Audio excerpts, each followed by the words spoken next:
Ça ne veut pas dire que la femme elle doit être contre le mari dans le mauvais sens. Elle est contre lui dans le sens où elle va l'aider à aller plus loin dans tout ce qu'il fait.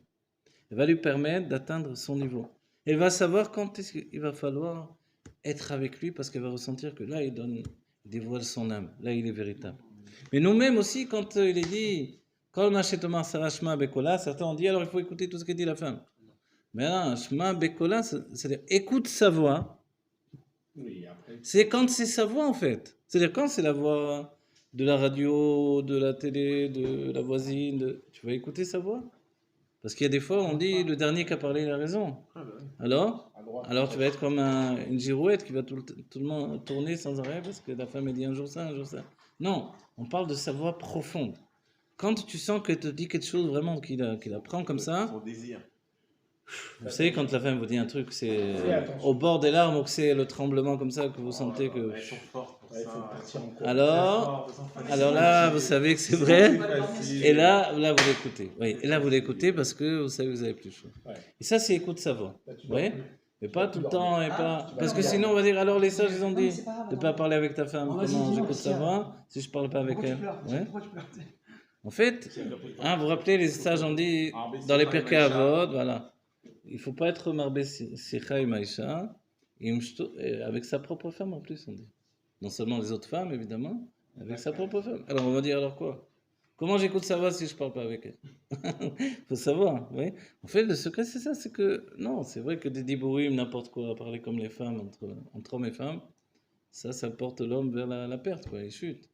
Mais en fait, quand on étudie, quand on parle de choses sérieuses, de choses qui sont sensées, bien sûr qu'il faut parler. Sinon, même tout le nian, pourquoi on fait des shidurim avant le mariage? Le shidur, l'idée, c'est qu'il y ait une communication. Le yichud avant le mariage de Anpin et Anpin, comme Yaakov Avinu qui voit Rachel Imanu, qu'est-ce qui se passe? Vous vous rappelez ce qu'il dit à toi? Il va, il saute, il la prend dans les bras, il l'embrasse. On est choqué parce on a dit Shomer Neguia pour les jeunes, ne touchez pas, vous sortez le soir, ne vous touchez pas et tout, faites attention, soyez sérieux. Et Yaakov Avinu, il sort de la yeshiva, il voit sa cousine, il l'embrasse direct. Ça fout mal quand même. Alors l'explication, le Zohar, il dit non, mais putain, il n'a pas embrassé physiquement. Ça a été, en fait, l'intellect et l'intellect qui s'est rencontrés. Ils ont compris qu'ils étaient faits l'un pour l'autre, ils avaient la même vision. C'est comme ça qu'on fait un shidur, en fait. On fait une rencontre, chacun dit sa vision du monde, et finalement, quand on voit que ça coïncide, le rabbi dit il doit y avoir Meshichat Lev. C'est-à-dire que si tout va bien, on est très fort intellectuellement, on coïncide, on parle bien, un truc super, c'est important. Mais si j'ai pas envie de la revoir le lendemain, ça m'attire pas finalement dans mon cœur, laisse tomber. Vous savez ça? Et je vous rapporte un truc à Inyan, moi je dis plus dans les cours des femmes. C'est trop tard maintenant. Il y avait une fois, je vous dis, dans un séminaire israélien, une jeune fille, elle vient me voir et elle devait se marier. Alors, non, elle m'annonce que voilà, elle est là. Je vois qu'elle fait une tête triste. Je dis, mais tu n'as pas l'air tellement heureuse, quoi. Elle me dit, mais en fait, en vérité, c'est mes parents avec le Rav qui est Mekoubal, qui est un kabbaliste. Ils ont choisi et ils ont vu que ça coïncidait exactement, le Rav Mekoubal. Il a dit que les gématria de son nom, de mon nom, c'est exactement ça. Je lui ai dit, toi, qu'est-ce que tu en penses? Je dis, moi, je vais écouter mes parents et le Rav. Je lui ai dit, tu sais quoi? Va dire au Rav qu'il a eu, lui, se marier avec le garçon et qu'il fasse la nuit de noces avec le garçon. Et toi, tu vas faire un shidur normal. Et quand tu auras une attirance dans le cœur, tu vas te marier. Je dis quoi? Je dis, mais oui, c'est quoi ces bêtises-là? Qui a dit qu'on fonctionne comme ça? Le rabbi a dit, surtout, jetez toute la cabale et les trucs. On ne fonctionne pas comme ça avec les femmes. Pas du tout.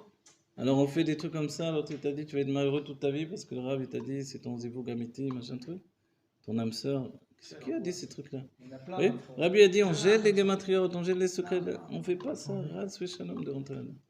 Ça coïncide, tu as envie, tu as une attirance, envie de la revoir. Oui, ça c'est bon. C'est comme ça, il dit le Rabbi. Mais tous les ignanimes de Kabbalah, les trucs, laisse tomber. Quel rapport avec le mariage? Ça n'a rien à voir. Parce que sinon, ça va terminer une grosse catastrophe, ce mariage. Et grâce à Dieu, après elle est revenue, elle était contente. Elle a dit, je vous ai écouté. J'ai trouvé un khatan, tout ça. Alors, mais ça, en fait, il faut que nous... Pourquoi j'ai réagi comme ça? C'est grâce au Rabbi. Sinon, moi j'étais 10 ans avec les kabbalistes. Après, il y en avait, déjà ils m'embrassaient la main. Qu'est-ce que vous croyez? Et Rabbi, et Kvod Arav, et machin, ça va vite. Hein. Après, on met la djellaba, et il y a la... Mais bateau, qu'est-ce que... ça va vite, c'est dans tellement de kavod chez les rabbanim, et Kvod Arav, et trucs machin. Et laisse tomber. Alors, chez Chabad, pourquoi on ne donne pas trop de kavod aux rabbanim? Parce qu'on est tous devant le Rabbi au même niveau. Vous voyez? On est au même niveau, quelle différence? Voilà. Lui, c'est quoi? C'est un Rav, il connaît beaucoup de Torah, mais c'est un tzaddik ou c'est monsieur tout le monde? Vous voyez? C'est ça le truc. On ne va pas lui jeter. Surtout si je lui pose des questions de halakha, je vais le respecter. Mais c'est pas non plus. Oui, je ne suis pas un beit pas l'autre. Ah, maintenant, je vois Baba Saleh, c'est une autre histoire. C'est Kadosh Kodesh Kodashim. Mais voilà, on n'a pas ce truc. On est tous des chassidim devant le rabbi. Et ça nous permet de ne pas être manipulés par les rabbanim et par les trucs. Il me dit ça, mais peut-être qu'il a tort. Vous voyez, parce qu'un Rav, je lui dis blanc, il me dit noir, mais si je lui dis blanc et noir, il va me dire peut-être gris. Si je n'ai pas tout dit, oui. C'est pas toujours le roi à Kodesh, c'est pas comme le rabbi. Le rabbi, même j'ai rien dit, il me dit une réponse. Et après, je vais dire, mais peut-être j'ai pas bien parlé au rabbi, je vais pas expliquer. Tous les secrétaires vont dire, non, le rabbi, t'as vu ce qu'il t'a dit, t'inquiète pas. Il n'y a pas besoin que tu lui parles, que tu lui dises quoi que ce soit. Moi, vous dites quoi de moi?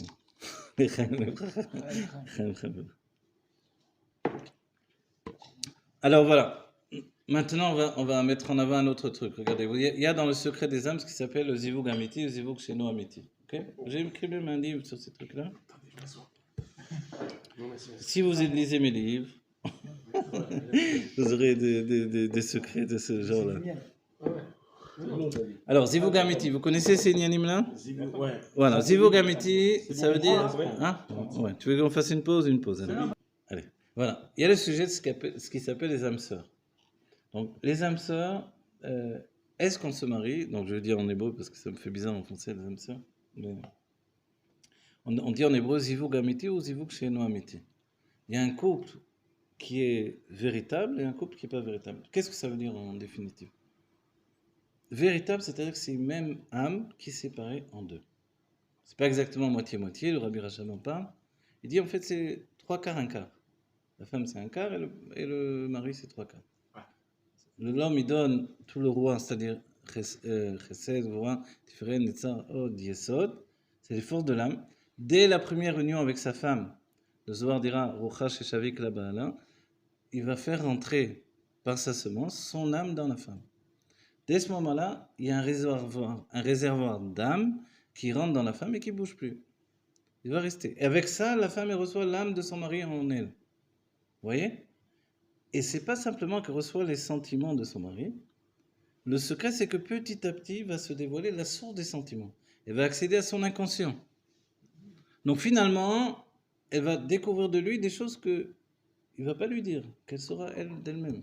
Et des fois, c'est un peu méchaguer. Ça rend un peu fou l'homme. Et de là, entre nous, un truc auquel on ne pense pas beaucoup, ça retient la nuit. C'est que quand une femme est restée vierge jusqu'au mariage, on dit la femme est soumise à celui qui l'a fait réceptacle. Donc le premier homme qui l'a fait réceptacle, elle lui est soumise. Soumise, ça ne veut pas dire qu'elle ne s'écrase pas par terre. On a dit qu'une femme qui est contre toi, elle est capable de te faire évoluer, mais elle est soumise dans le sens où elle le comprend, elle arrive à agir avec lui. C'est peut-être pas la plus facile, mais en vérité, il y a une soumission, une acceptation de ce qu'il est. Et tant qu'il n'est pas un menteur, elle va l'accepter. S'il commence à mentir, ça serait une autre histoire. Okay? Mais alors, qu'est-ce qu'on a dit par là? Ça veut dire que quand, à chaque fois qu'une jeune fille a eu des rapports avant son mariage, l'homme qui a eu des rapports avec elle, qui lui a donné sa semence, a fait rentrer son âme dans cette fille. Ça fait, voilà, exactement, ça fait une influence. C'est pas juste les sentiments dévoilés. Non, vous rigolez, mais c'est tragique en fait. Bah oui, l'histoire. Bah oui, quand le Zohar, la Chassidut, non, excusez-le, là, il a un peu débordé, c'est l'alcool. Bon, quand, non, vous vous rendez compte pourquoi c'est grave? C'est parce qu'à chaque fois, l'homme va pas juste rentrer ses sentiments dans la femme, il va rentrer son inconscient. Et la jeune fille, elle arrive au mariage, elle est remplie de problèmes psychologiques. C'est pas seulement les siens, c'est de toutes les influences de tous les rapports qu'elle a eus. Donc en fait, quand il n'y a eu qu'un rapport, c'est l'idéal évidemment. Parce que là, c'est clair et net, ceux qui vont rentrer, va être accepté tout de suite et va être analysé par la femme. Et son travail qu'elle va faire sur l'inconscient du mari, c'est un travail unique. Et la seule influence qu'elle a, c'est la sienne à ce moment-là. Ça, c'est extraordinaire. Comprenez? Pour continuer le sujet, donc, le sujet de base, c'est qu'est-ce qu'un Zivugamiti? On a dit une âme qui se sépare en deux. Ok. Donc, en fait, le Zivugamiti, c'est quoi et comment on doit considérer les choses? Quand je me marie, le rabbi dit une femme avec laquelle on est passé sous la choupa, bien sûr qu'on doit la considérer comme un Zivugamiti, pas autre chose, vous voyez? C'est la femme avec qui je dois m'investir. Donc, je ne dois pas penser, parce qu'à la moindre truc qui ne va pas, je dis, bon, de toute façon, c'est pas mon Zivug, donc pour ça, ça ne va pas. Et je commence à rêver aux Zivugamiti. Le portrait robot d'une femme parfaite, qui n'existe pas du tout, évidemment. Parce que la femme parfaite, elle n'existe pas. Et ce que je ressens, ce qui se projette, c'est mon âme animale. Et je vais vous dire un truc, je vais le rajouter ici maintenant, que les hommes ne savent pas trop. Les femmes, toutes les femmes, bon, je ne sais pas les tzadikim, mais toutes les femmes sont déçues de leur mari. Déçues à un niveau grave. Un niveau grave, je vous l'ai dit, des femmes, elles le savent à son cours. Elles sont déçues de leur mari. On va expliquer pourquoi. Elles sont déçues à un degré tel que, avant le mariage, il y a une situation où le mari, sans le vouloir, où il a projeté des choses, il a fait des promesses. Donc la femme, elle s'est projetée dans une vie idéale avec ce mari-là. Non, moi je voulais Non, attends, souvent sur l'image de son père. Attends, chercha chez son mari. Alors, ok. Sans parler maintenant en psychologie des pères, des trucs, regarde. À ce moment-là, au début du mariage, sans le savoir, il a fait des promesses. Par ce qu'il est, par ce qu'il dit, par ce qu'il pense, par les choses dont ils ont discuté. Voilà. Non, mais inconsciemment, il y a une sorte de promesse humaine. On va expliquer pourquoi après. On embellit l'histoire, voilà. la chose. Et finalement, la femme, elle est déçue. Parce que la vie, elle est dure, parce que c'est pas le rêve, c'est pas Miami Beach tous les jours, c'est pas le truc. C'est Oui, pas... mais nous aussi. Hein aussi hein. Attends. Alors, moi, je vais dire un truc. Voilà. En réalité, toutes les femmes sont pratiquement arrivées à un moment de déception. Et quelquefois, moi, je me rappelle, une femme vient me voir à un cours. J'enseignais au Chaïa, il y avait beaucoup de femmes qui venaient me dire leurs trucs, là. Après, je craquais un peu, en vérité, mais... Parce qu'on me disait, ah oui, tu dois écouter, ça fait partie du cours. Tu donnes le cours, après tu écoutes. Bon, après, j'ai envie de m'enfuir, moi, des fois. Ok, il fallait écouter. Mais une femme, un jour, elle vient me dire, voilà, Kvaudra, je vais me divorcer mon mari. Bon, qu'est-ce qui se passe? En fait, je l'aime pas. Je dis, pourquoi? Bon, on discute un peu, comment ça va? Elle me dit, en fait, dès le jour du mariage, je me suis rendu compte que je l'aimais pas. Elle dit, mais j'aime pas comment il mange, j'aime pas comment il parle, j'aime pas comment il respire. Oula, catastrophe totale, quoi. C'est-à-dire que du départ, c'était déjà tordu. Donc on va dire, bon, on va pas discuter de la suite, j'espère que ça s'est arrangé depuis, mais ça peut arriver ça. Mais l'homme, il n'est même pas au courant, c'est ça le truc. C'est-à-dire que le mari, il n'est même pas au courant de ça. Qu'elle ne le supporte pas du tout. Et qu'elle fait la gentille femme, mais en vérité, elle n'aime pas du tout, etc. C'est elle qui fait la gentille. Alors, si elle fait la gentille, voilà, si elle fait la gentille.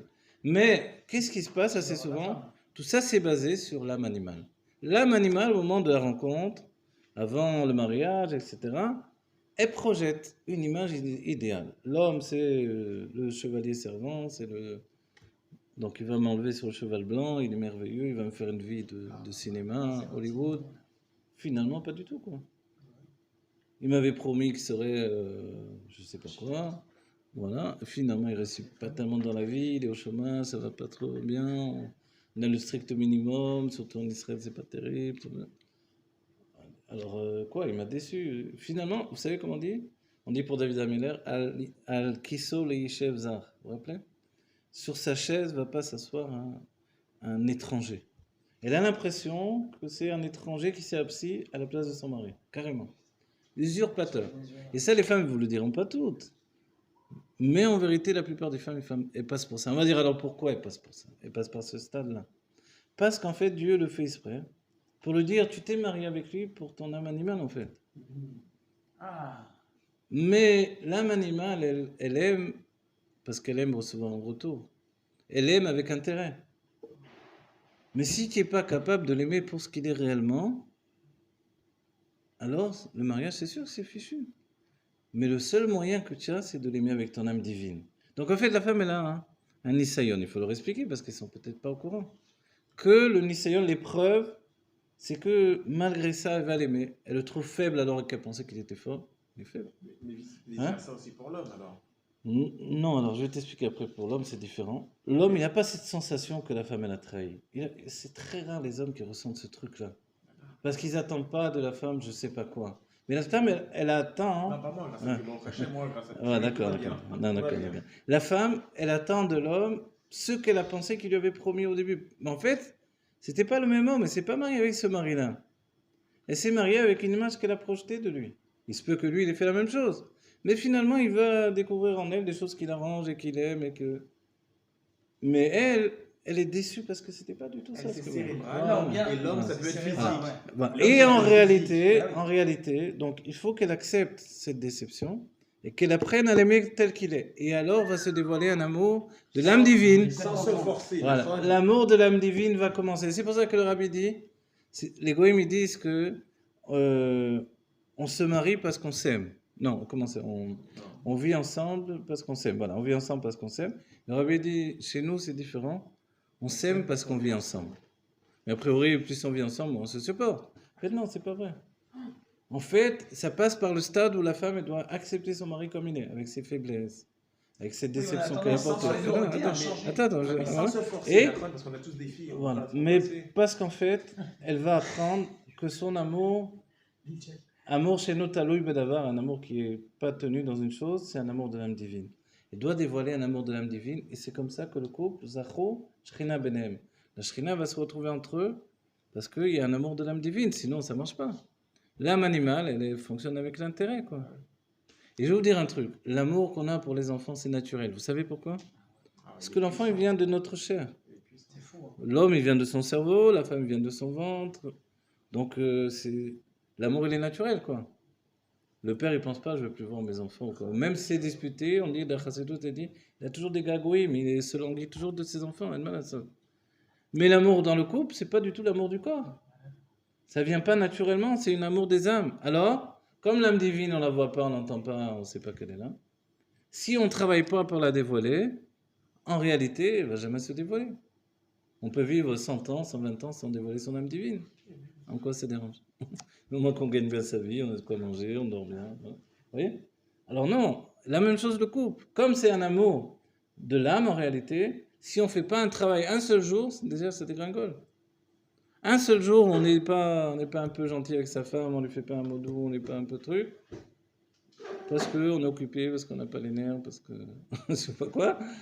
Déjà ça dégringole un petit peu. Le lendemain, ça va être un peu plus difficile. Le surlendemain, déjà, on a 3 fois plus de mal à bouger un doigt, une main, et à dire un mot gentil. Vous voyez? Parce qu'en fait, c'est pas un amour naturel. C'est ça qu'il faut se dire, mettre en tête. Si on ne travaille pas à l'amour dans le couple, c'est sûr que ça dégringole, c'est tout. Il y a pas de... C'est un avoda. Il y a quelqu'un qui m'a dit, je le dis souvent dans les cours, un jeune, une fois, je me rappelle, c'était à Yerushalayim. Un jour, il vient me voir. À chaque fois, il me voyait, il me disait, Fodarav, donne-moi une bracha, donne-moi une bracha. Ok, je donne un bracha. Okay. Un jour, il vient me voir, il m'a dit que Fodara, je suis fatigué. Je dis, pourquoi tu es fatigué? Il me dit, je suis fatigué. Fatigué d'être tout seul comme ça, je veux me marier pour me reposer parce que. Je lui dis, écoute bien, repose-toi bien maintenant. Profite de te reposer parce qu'après, tu vas bien travailler toi. Alors, si c'est pour te reposer que tu vas te marier, alors abandonne. Parce que... alors, voilà. Alors ça, c'est clair et net chez nous. Le travail, c'est un avoda. On ne travaille pas un jour, le lendemain, c'est 2 fois plus dur, et après, etc. Et ça dégringole. Donc en fait, il faut vraiment toujours être dans un dévoilement de l'amour. Et on a une génération où, je vous le dis, non seulement donner de l'amour exprimé à sa femme, mais à ses enfants aussi. Un enfant qu'on dit, on peut plus être comme les générations passées. Avant, pour sortir un je t'aime, il fallait lui mettre le pistolet sous la tête. C'est vrai, ça sortait pas naturellement. Il montrait qu'il nous aimait sans... Voilà. Mais dans la génération, les enfants, il faut les aimer, il faut leur dire, il faut les prendre dans les bras. Et ça évite tous les problèmes psychologiques, ça va éviter qu'ils aillent chercher l'amour ailleurs et des mots tendres ailleurs, etc. Et ça, c'est très important. D'après la psychologie, il y a des garçons qui deviennent homosexuels parce qu'ils n'ont pas eu de tendresse de leur père. Mais leur père, s'il est trop bourru, ne veut pas prendre son gosse dans les bras. Voilà comment ça peut finir. C'est grave, hein? Et des trucs comme ça, y compris les filles, etc. Donc en fait, on a une génération, tu aimes, dis-le, montre-le. Elle m'a laissé. Si tu ne montres pas, il n'y a pas. Voilà. Et la femme, il ne faut pas s'imaginer, il faut sans arrêt donner des preuves de l'amour et le dire et l'exprimer. Et comme ça peut aller bien. Et quand ça va des pas... fois, nous, dans Ouais. cette génération, Ouais. on essaye d'exprimer l'amour d'une façon différente et elle te dit non, mais c'est pas ça que je veux, moi. Mhm. Moi, je Ouais, veux parce que comme ça. comme moi, on a je- dit tout à l'heure, elle essaie Alors vas-y. Le cours est demandé pour Refouach Lema de Haya, Bat Mesaouda. Bezrat Hashem, Refouach Lema et tous ceux qui ont besoin, qu'on doit rajouter. Amen. Voilà, tous les enfants d'Israël. Amen. Que vite, Mashiach Ben David également, Amen, qui soit en amen, bonne amen, santé, amen. qui se dévoile très bien. Donc, tout ça, c'est pour dire qu'en vérité, le travail ou le couple, c'est quelque chose qui fonctionne ensemble. Maintenant, il y a plusieurs unions dans le couple. Il y a l'union du corps et il y a l'union des âmes. Et dans l'union des âmes, il y a des niveaux différents. Et ça, il faut étudier toutes ces choses-là parce qu'il y a des cycles. Et ces cycles, on les passe petit à petit, de niveau en niveau. Alors, je peux vous le dire. Les cycles. bon, l'Echaim et les Bracha. Bon, c'est vrai, après tout ce qu'on a dit, Pardon. la première chose, c'est d'être positif. D'abord, on doit être positif. Ça, c'est le plus important. Et en étant positif, c'est se dire que Dieu nous a réunis. Le couple, c'est une réunion divine. On ne s'est pas retrouvé sous la choupa par hasard. C'est Dieu qui a réuni le couple. C'est Dieu qui fait les couples. Ok? Donc, quand il a fait ce couple, et on pourra même voir, le rabbi a donné des brachot à des gens qui ont divorcé finalement. Alors, on dit quoi? Le rabbi a donné la bracha, ils ont divorcé? Ils vont gâcher leur bracha.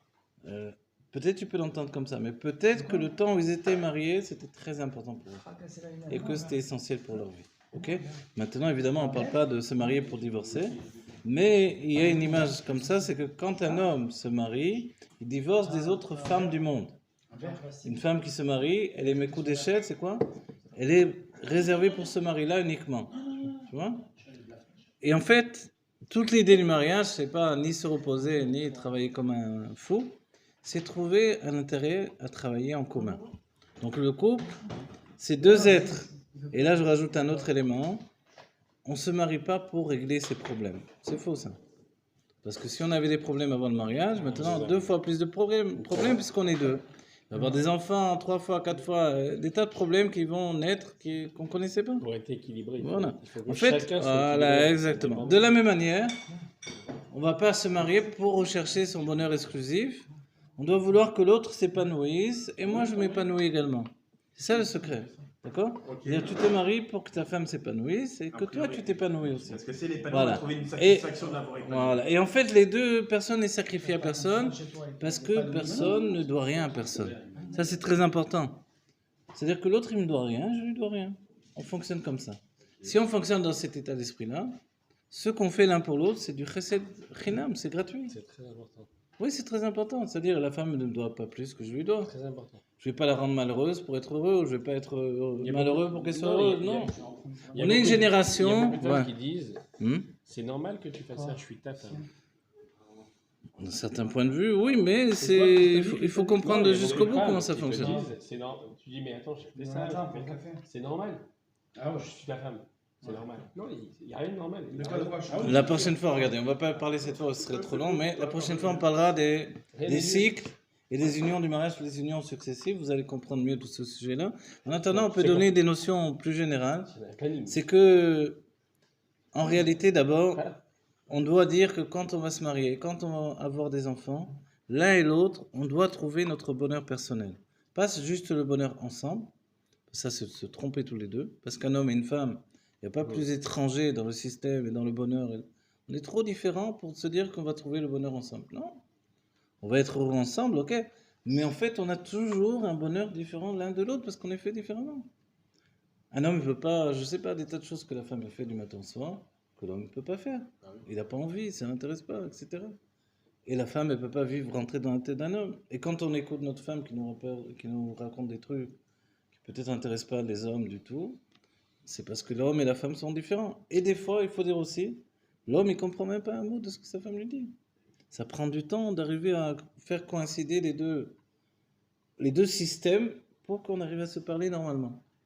Mais en fait, on passe par des années des fois, où l'homme il regarde la femme comme ça, il ne comprend pas un mot de ce qu'elle lui dit. Et c'est un truc de fou parce qu'on dit, mais attends. Et elle se dit, mais. Tu m'écoutes pas, je sais pas. Ou tu m'écoutes pas, ou il est bête, ce type-là, il comprend rien. Qu'est-ce qu'il a? Mais en fait, elle lui parle comme si elle lui parlait des mots inversés. Et ça, lui, il comprend rien. Et c'est une folie. C'est-à-dire que comme le Shoresh de la Neshama est tellement différent, dans la Galo, dans le dévoilement, c'est vraiment de... C'est pour ça, dans la Torah, on dit, regardez, quand on prend le lechem, on va le tremper dans le mélar. Lechem et mélar, c'est les mêmes lettres. Le pain, lechem, et mélar, le sel. On va dire, alors quelle est la différence? Ben, c'est les lettres inversées. L'homme et la femme, c'est exactement comme ça. Lui, il est le pain et elle, elle est le sel. Comme l'eau, il est... Voilà. Et en fait, on trempe le pain dans le sel. Pour nous, c'est une image. C'est l'union de l'homme et de la femme, finalement. Et le Zohar dira de tremper le pain dans le sel, c'est déjà une union entre l'homme et la femme. Donc c'est pour ça, le rabbi dira, tu jettes pas le sel sur le pain, c'est pas ce qu'il faut faire. Il faut tremper 3 fois le pain dans le sel. Il y a 3 lettres dans les 2 mots. Tu mets un lechem en face d'un miroir, il sort mélar de l'autre côté. Les lettres inversées. Et en fait, le système, il est exactement comme ça. L'homme, il dit quelque chose d'une manière, et la femme, elle le dit d'une manière inversée. Elle pense d'une manière inversée, lui, il pense d'une manière or yachar, or choser. Lumière directe, une lumière indirecte. Et si on n'accepte pas qu'on est différent dans ces sujets-là, on ne comprend rien. On dit, mais qu'est-ce qu'elle raconte? Je ne comprends rien. Ce qu'elle veut de moi, je ne comprends pas. Et l'homme, il est souvent comme ça, il dit, mais je comprends ce qu'elle veut de moi. J'essaie de tout faire, d'être un bon mari, de ci, de là, elle n'est jamais contente. Il y a combien d'hommes qui disent ça? Mais en fait, c'est parce qu'ils n'arrivent pas à... Bah oui. Ils n'arrivent pas à comprendre finalement l'un et l'autre, à discuter. Alors, il faut réussir à trouver ce dialogue en commun qui fait que, en fait, on parle le même langage. Mais ça met du temps. Mais il n'y a pas une insatisfaction, pas une insatisfaction, je ne sais pas si c'est le terme, de la femme. Quand j'ai une insatisfaction, c'est de toujours vouloir tirer, on va penser bien, le positif de son mari, aller toujours aller chercher, et c'est peut-être ce qui nous amène à croire qu'on ne fait pas assez. Voilà, alors là, on va dévancer un peu sur les unions de couple. C'est que dans les plusieurs unions du couple, il y a une union où l'homme il est dans le chesed, elle est dans la gvoura. Et plus il va faire le chesed, plus il va faire le chesed, plus il va être généreux, plus il va les porter, moins il va être contente. On va dire, alors, comment c'est possible en fait? Et le truc, c'est que lui, il apprend le chesed chinam, donné gratuitement, mais dans la vie dehors, c'est pas comme ça. Je suis sympa avec quelqu'un, mais ça y est, c'est mon meilleur ami pour la vie. Je dis un petit mot à l'autre, je dépanne là, je suis le roi dehors. J'arrive à la maison, j'apporte des fleurs. Ah, mais tu m'as pas apporté, je t'ai demandé du lait. Mais je t'ai apporté bête. Mais tu m'as pas apporté. Je t'ai acheté une belle robe. Ah, j'ai horreur du verre. Je t'ai dit que j'ai horreur du verre. J'ai aussi entendu ça. Dire, mais là, dans cette période-là, l'homme il se dit, mais j'en peux plus là. Ouais, j'ai l'impression voilà. Mais en fait, Dieu il est en train d'apprendre à l'homme à avoir du chesed amiti.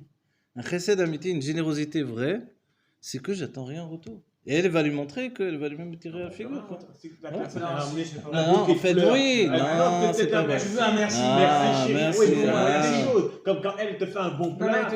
Tu es prisonnier de ce que tu attends. Et ça, Dieu, il fait que tu dois dépasser ce stade-là. Après, tu verras avec les enfants. Tu attends les enfants. Les enfants, c'est du vrai. Ah, voilà. Chinam. Voilà, mais en fait, la femme, il faut le faire comme un travail. Les enfants, c'est naturel. Les enfants, c'est... Voilà, c'est TV, tu leur donnes, et tu es content quand ils sont contents. Voilà. Les enfants, tu te poses pas de questions. J'ai vu ça. J'ai vu ça. En attendant, bon, Dieu, on a dit, il n'a pas fait ça pour rien. C'est comme ça qu'on construit. Je vais vous dire un truc important. Dans la Kabbalah, et même dans la Lacha, mais surtout dans la Kabbalah, on pose une question extraordinaire. On dit, est-ce que les femmes se réincarnent? Bon, moi, c'est des sujets, c'est un peu du réchauffé, parce que j'ai notamment parlé de ces sujets-là. Mais est-ce qu'elles se réincarnent? Les kabbalistes posent cette question. Est-ce qu'il y a les guidroulim chez les femmes? L'homme, il revient. Et pourquoi on pose la question? On dit, mais pourquoi cette question?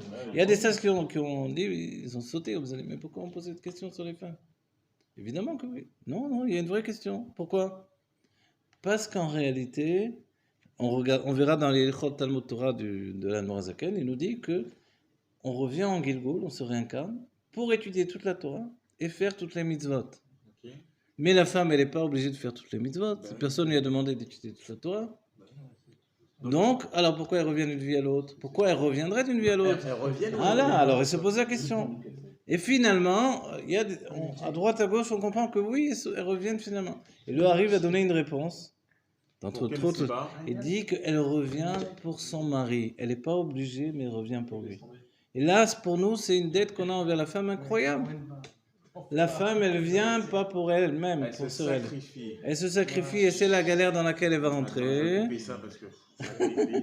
Mais elle vient pour son mari. Et comme elle vient pour son mari, en réalité, malgré tout, la galère, les trucs, on va dire, mais pourquoi elle vient pour son mari? Parce que sans elle, il ne pourra jamais s'élever.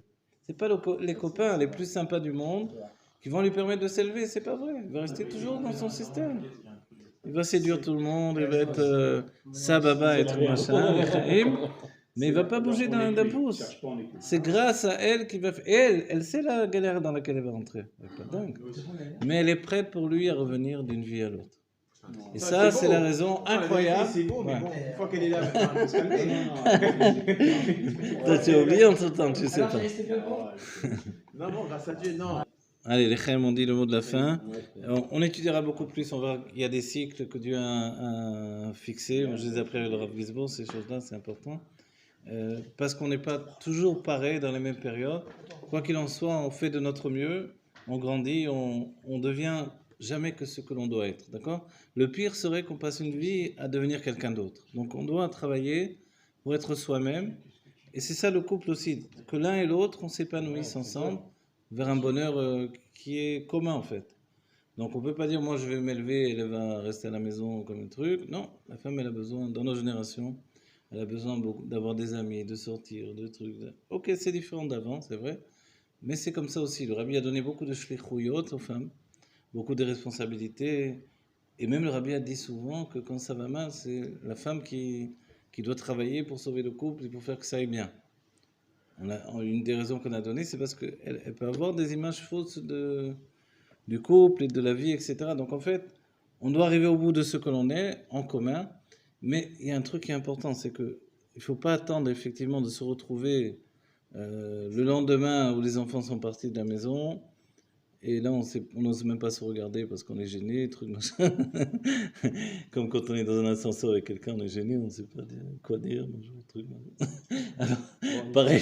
T'es pas gêné, t'es pas gêné. Voilà. Donc en fait,